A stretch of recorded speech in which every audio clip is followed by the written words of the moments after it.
오늘은 역경의 때를 주의하라는 제목으로 함께 말씀을 나누도록 하겠습니다. 지난주부터 우리는 성경에서 말씀하고 있는 성도가 마땅히 지켜야만 하고 또 간직해야만 하는 마음이 무엇인지에 대해서 지금 살펴보고 있습니다. 그래서 지난주에는 우리가 번성할 때, 번영할 때, 우리가 잘 나갈 때 특별히 우리의 마음을 어떻게 다스려야 하는지에 대해서 말씀을 나누었고, 오늘은 그 두 번째로 역경의 때, 우리가 환난과 고초 가운데 있을 때 우리는 어떤 마음을 성도로서 가져야 되는지 그 말씀들을 한번 살펴보도록 하겠습니다. 고통 가운데 있다고 하는 것, 그것은 참 어렵습니다. 힘듭니다. 괴롭습니다. 그럼에도 불구하고 우리가 고통 가운데 걸어가야만 하고 또 지나가야만 하는 이유는 단지 세상 사람들이 경험하는 그런 고통의 차원이 아니라 하나님께서 우리를 단련하셔서 정금같이 빚어내시기 위한 하나님의 통과 은혜다, 그렇게 보시면 됩니다. 그래서 하나님께서 여러 가지 도구들을 사용을 하시려고 했겠죠. 특별히 사랑하는 자녀들, 사랑하는 백성들을 어떻게 빚어야 아름다운 하나님께서 정말 사랑할 만한 그런 조각들이 될까, 걸작품이 될까, 나름대로 하나님께서 고심을 하셨겠죠. 그런데 그 많은 수단들 중에서, 그 많은 방법들 중에서 하나님께서 택하신 것은 다름이 아니라 고난과 고통이라고 하는 것입니다. 이것을 지나야지만 우리가 하나님 앞에서 정말 하나님이 기뻐하시는 아름다운 하나님의 자녀로 우리가 거듭날 수가 있게 되는 것입니다. 우리 사랑하는 성도님들, 지금 여러분의 환경과 처지가 어떤지는 잘 모르겠습니다. 많이 힘드십니까? 많이 어려우십니까? 나름대로 기도의 제목을 갖고 계십니까? 오늘 이 시간 통해서 고난이라고 하는 것, 고통이라고 하는 것, 그 자체가 은혜는 아닙니다. 그렇죠? 분명히 우리에게 시험거리가 될 수 있고 또 때로는 실족할 수도 있고 심지어는 어떻습니까? 신앙을 또 믿음을 팽개칠 수도 있습니다. 자, 그런 어떤 강력한 세력을 가지고 있는 것이 고난이라고 하는 것이고 고통이라고 하는 것이기 때문에 이 고난을 어떻게 다루느냐, 이것이 지혜인 거죠. 하나님께서 이 지혜를 오늘 이 시간에 여러분과 저에게 부어주시기를 간절히 소망합니다. 자, 우리 성경의 인물들을 보더라도요, 고난이 임했을 때 그렇게 의로웠던 욥이라고 하는 인물, 그리고 하나님 앞에서 그렇게 정말 인생을 다 전폭적으로 들여가면서 희생을 했던, 헌신했던 선지자 요나, 그리고 하나님 앞에서 정말 칭찬과 그리고 인정을 받지 않을 수 없었던 다윗. 그러나 그들이 고난을 당했을 때 그들이 취한 태도는 어땠습니까? 처음부터 고분고분했나요? 양순했습니까? 그렇지 못했습니다. 그들도 하나님 앞에서 때로는 투덜거리기도 하고 또 때로는 하나님 앞에서 공경에 처해 있는 자신의 모습을 보면서 서글퍼하기도 하고 때로는 원망 섞인 그런 목소리도 하나님께 올려드리고 그랬던 많은 믿음의 선진들이 있습니다. 자, 우리가 뭐냐? 우리도 이 고난 속에 있을 때는 힘들고 어렵기 때문에 외마디 소리를 지를 수 있습니다. 고통스러워서, 괴로워서, 또 때로는 좀 한숨을 지을 수도 있고 또 하나님의 푸념을 털어놓을 수도 있는 것이죠. 자, 그러나 그럼에도 불구하고 우리는 여기서 지혜를 얻어야만 하는 것입니다. 지혜를 얻어야만 하는 것입니다. 자, 여러분, 우리가 이런 생각을 한번 해보기를 원합니다. 우리의 인생 장막이 다 거치고, 자, 우리가 뛰어야만 했던 전반전과 후반전을 다 마치고 이제 락카로 들어오는 겁니다. 우리의 감독 되신 하나님께서 또 격려하시면서 위로하신 우리를 맞아주십니다. 그런데 그토록 힘들었던 경기인데, 정말 그토록 헐떡이면서 뛰었던 그 시합인데, 결과적으로는 어떻게 되었습니까? 우리가 완승을 한 겁니다. 그 과정에서는, 그 순간에서는 너무 힘들고 어렵고 지치고 정말 포기하고 싶은 그런 생각이 들었음에도 불구하고 돌이켜보니까 이 시합은 따놓은 단상이에요. 승리가 보장된 시험이었더라 하는 것입니다. 마치 우리가 녹화 TV를 이렇게 떠서 볼 때는, 생중계를 볼 때는 그렇게 흥분되고, 또 때로는 어떻습니까? 긴장이 되고 손에 땀이 쥐어지는 그런 경기인데, 결과를 놓고 보면 어떻습니까? 그렇게 긴장되지 않아요. 그렇게 때로는 정말 우리가 그 경기를 보면서 간담이 서늘할 정도로 그렇게 우리가 정말 관심을 갖고 또 신경을 곤두세우면서 그렇게 봤던 경기인데도 돌이켜보면 지나보면은 아닌 겁니다. 아닌 거예요. 하나님께서 우리 인생 가운데 고난을 주시는 이유가 어디에 있는가? 결과적으로는 우리가 마침내 하나님 그 승리의 깃발 가운데 우리도 동참하고 참여케 하시기 위해서, 우리를 동참케 하시기 위해서 불러주시는 부르심이다. 그렇게 여러분들이 생각하시면 되겠습니다. 자, 그러면 역경 가운데, 우리가 큰 역경 가운데 있으면서 어떻게 하나님의 손 아래서 원망하거나 낙심하지 아니하고 자기의 마음을 지킬 수가 있는가? 자기의 마음을 지킬 수가 있는가? 네. 첫 번째로 우리 이런 마음을 가져야 되겠습니다. 하나님께서는 고통을 통해서 우리에게 유익을 주시는 하나님이시다 하는 것을 분명히 기억하셔야 됩니다. 자, 여러분, 하나님께서는요, 부모님입니다. 우리의 부모님, 우리의 아버지가 되십니다. 어느 부모가 자식 해코지하기 위해서, 또 때로는 자녀가 잘못되기 위해서 그 음식에 독을 타는 그런 부모가 있겠습니까? 그런 부모는 아무도 없습니다. 우리가 지금 손에 들여진 이 잔은 쓰리쓴 잔인 것은 사실입니다. 그러나 이 잔 가운데 만약 이 잔을 하나님께서 아버지가 주셨다고 한다면 그 잔에 하나님께서는 독을 탈 이유가 전혀 없는 것이죠.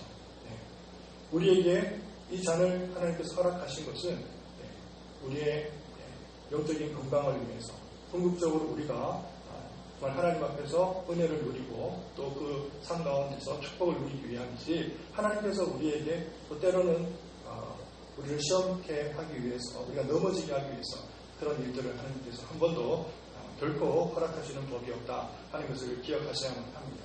자, 고난이라고 하는 것은 이처럼 하나님의 은혜의 도구, 그리고 하나님께서 사용하시는 정말 지혜의 도구일 뿐인 것이지 절대 우리를 넘어뜨리는 법이 없다. 여러분 분명히 기억하시기를 바랍니다.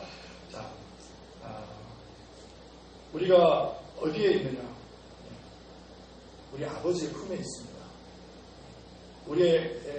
우리가 안 되어져 있는 것은 아버지의 품이기 때문에 절대 결코 우리 이 아버지께서 우리를 위태롭게 하거나 우리를 넘어뜨리시는 분은 전혀 없습니다. 너무나 그 품이 정말 따뜻하고, 그리고 하나님 앞에서 우리가 너무나 골이 안겨져 있기 때문에 하나님은 우리를 시험하시는, 넘어뜨리시는 법이 없을 것을 여러분 분명히 기억을 해야 되겠습니다.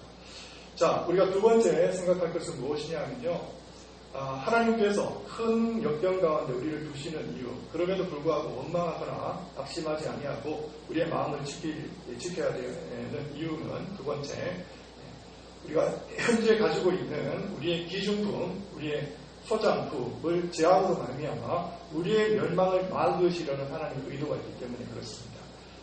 우리가 가지고 있는 것, 우리의 기중품이 될 수도 있습니다. 그것은 여러분의 각자 상황에 따라서 적용을 하시기 바라겠습니다만, 그것이 건강일 수도 있고, 때로는 그것이 재물일 수도 있고, 그것이 때로는 명예일 수도 있고, 권세일 수도 있고, 여러 가지가 있을 수 있겠지만, 하나님께서는 그것을 막으시는 이유는 뭐냐 하면 우리의 영혼의 멸망을 막으시기 위함이다 하는 것입니다.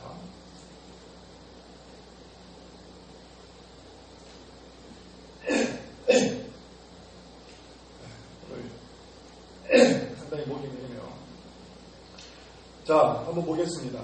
여러분, 폭풍을 만난 선언 한번 생각해 보겠습니다. 지금 폭풍 가운데 배가 침몰하기 일보 직전이에요. 그러면 그 선원들은 어떻게 행동을 취할 것 같습니까?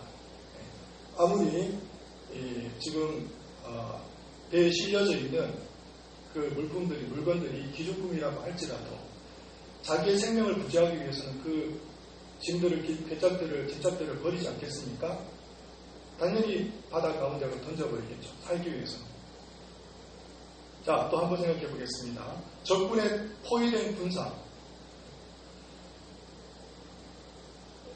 완전히 지금 포위가 되어 있다고 생각을 할 때, 그럼에도 불구하고 아름다운 건물이 적의 은폐를 돕는다고 생각을 할 때, 그 건물을 어떻게 하겠습니까?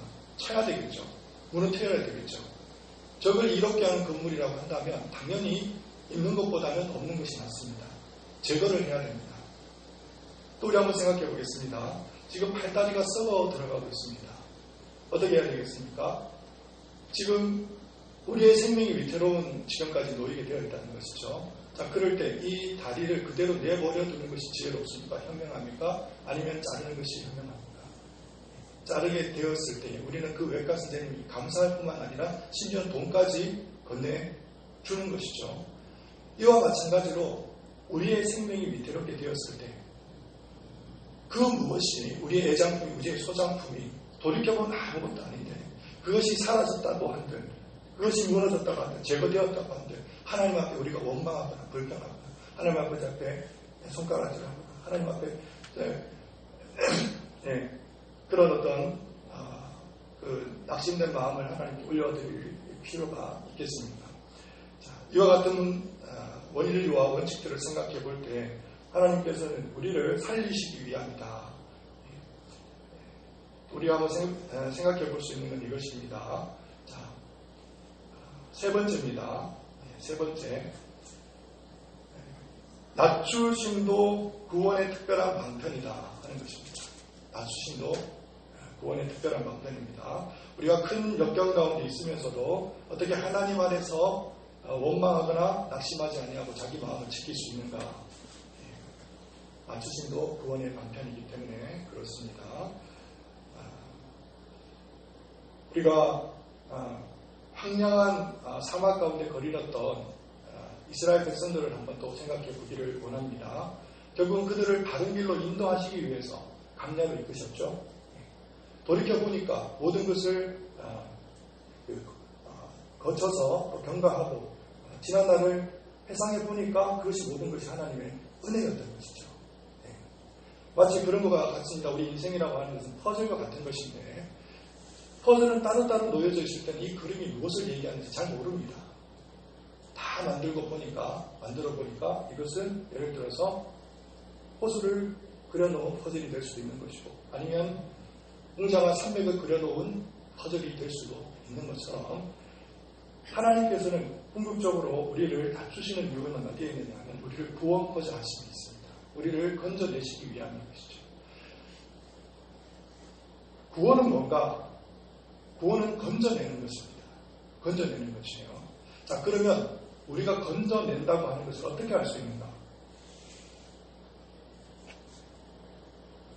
하나님께서는 이 방법을 사용하시기 위해서 우리는 절대 자고하거나 우리가 교만한 상태에서는 구원이라고 하는 것을 깨달아낼 수가 없고 감사할 수가 없어요.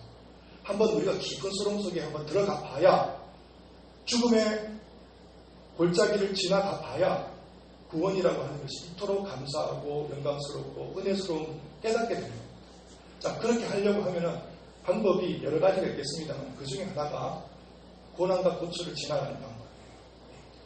그렇게 해야만 하나님께서 우리 가운데 은혜로 자비로 긍휼로 우리를 대하신다고 하는 것을 깨닫게 됩니다.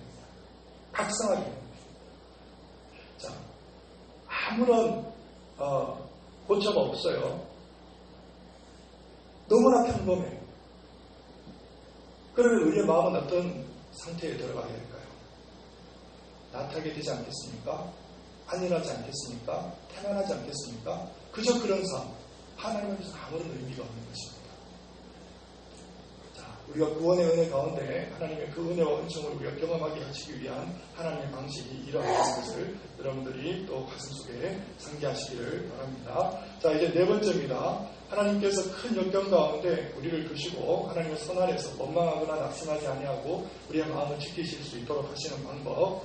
네 번째는 뭐냐 하면 역경에 대한 불평이 더 큰 고통을 자초한다는 것을 우리가 인식하는 데 있습니다.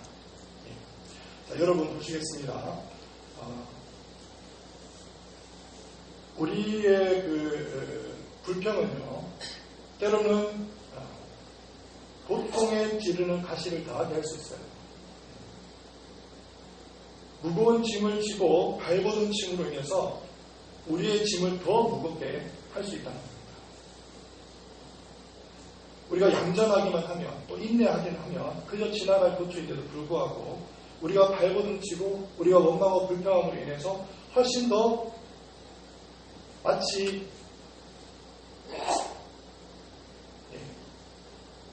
올가미가 우리를 옥죄인 것처럼 우리를 힘들게 할 수 있다는 것입니다. 제가 조카가 있어요. 그래서 좀 예를 들면 적절하지 않을까 그런 생각이 들어지는데,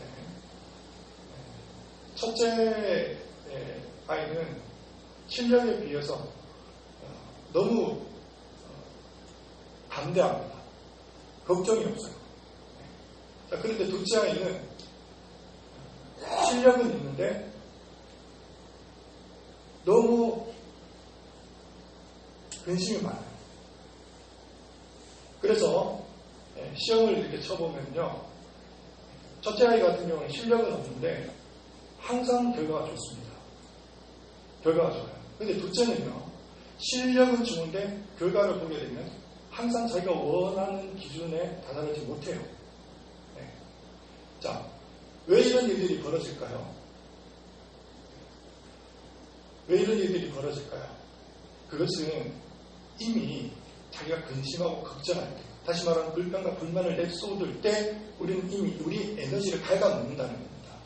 우리가 아무렇지 않을 수도 있는데 그럼에도 불구하고 근심함으로 말미암아 이를 그렇뜨리는 일들이 한두 번이 아닙니다. 자, 이와 마찬가지로 우리가 스스로 근심하고 불평하게 되면 하나님께서는 그저 넘어가실 수도 있는 일인데도 불구하고 더 큰 일들로, 마치 훈계와 책망에도 불구하고 아이들이 고집센 아이들 있잖아요. 진짜 듣지 않는 아이들, 그런 아이들 아버지 앞에서 매시를 더 삽니다. 마찬가지로 우리가 하나님 앞에서 정말 겸손하고 겸비함으로, 그래서 순종하고 인내함으로 통과하면 아무런 문제가 되지 않을 것들을 우리가 발버둥 치기 때문에 더 큰 일들로 번져나가는 겁니다. 마치 보통은 무엇과 같으냐면 알약과 같습니다. 알약.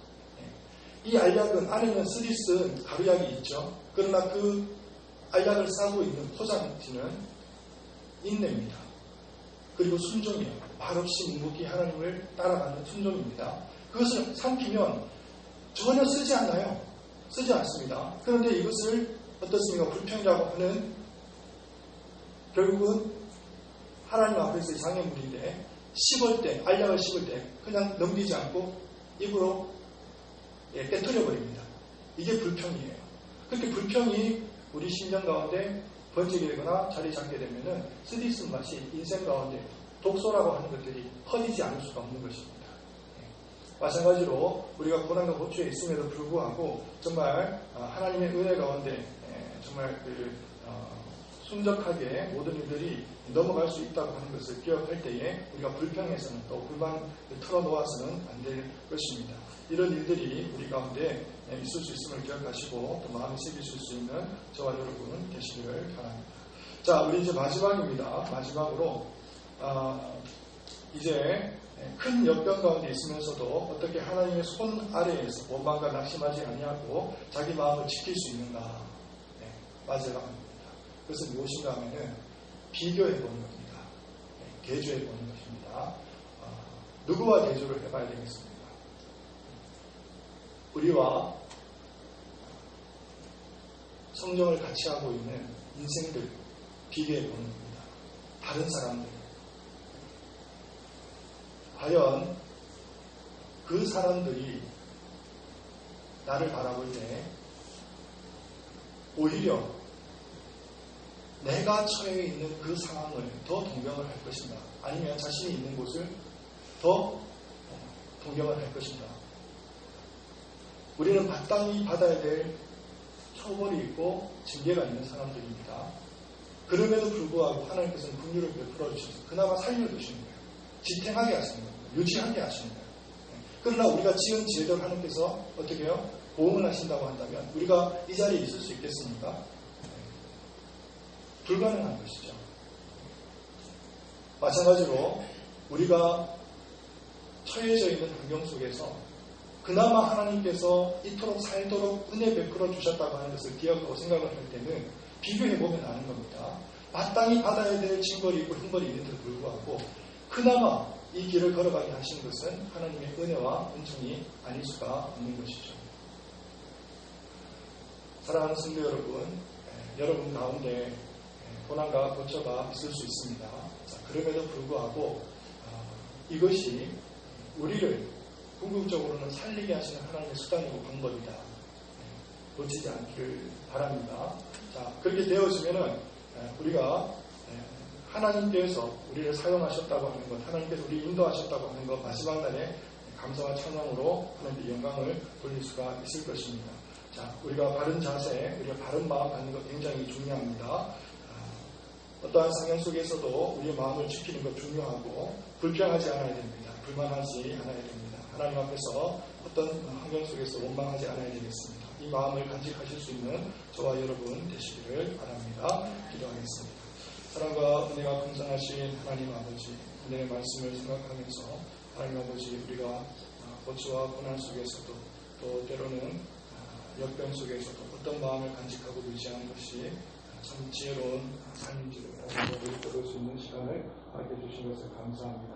하나님께서 선하게 인도하여 주시고 우리 가운데 정말 지혜의 마음을 주셔서 하나님 때로는 이것이 우리가 또 시험거리가 되지 않도록 제2의 낭만거리가 되지 않도록 우리를 신실하게 인도하시고 붙잡아 주시고 선한 길로 우리를 인도하여 주시옵소서. 감사를 드리며 우리 주 예수 그리스도의 이름으로 간절히 기도를 드립니다.